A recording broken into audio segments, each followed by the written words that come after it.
السلام عليكم يا باشمهندس.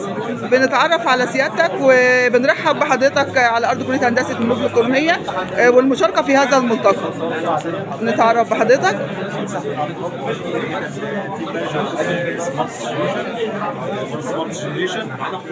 طبعا احنا الوكيل الحصري لجوده الفي في مصر. عندنا سي، عندنا عندنا فيجن فاليبل درايف، وعندنا سيلف سيستمز. فطبعا طبعا كوليكشن كامل. اي حد عاوز يعمل مشروع كوليكشن، عاوز سواء بقى توريد او انت عاوز تشتغل من الزيرو، انا اعمل لك الديزاين واعمل لك البادجت بتاع المشروع واديك التفاصيل عنه بحيث ان انت عاوز تعمل مشروع كامل. يا اهلا وسهلا. الاوتوميشن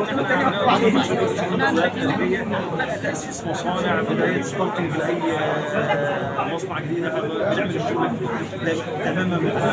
ايه اهداف بقى النهارده كده؟ حضرتك شاركت في الملتقى، فنعرف اهداف المشاركه والطالب الخريج او الطالب مع حضرتك النهارده. ممكن حضرتك هتدربه او هتفيده او فرصته هتكون ايه؟ بتطمنا بقى على شبابنا حضرتك كده. احنا في النهايه جايين لحاجتين.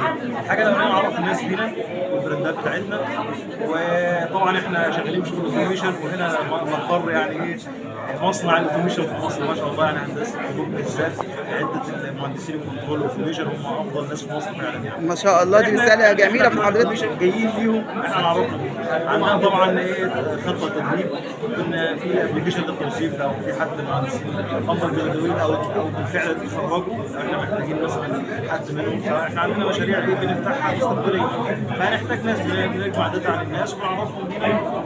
وفي ناس كتيره ان شاء الله يعني بنحاول نظبط ان احنا نجمع عدد هنعمل لهم تدريب، سواء احنا هنجيلهم هنا نضمهم او هم يجوا لنا في المقر بتاعنا في 10 ان شاء الله بنتمنى فرص لشبابنا ويتدربوا على ايدي مهندسين كبار مهره ويكون لهم مستقبل باهر مع سيادتكم باذن الله. شكرا.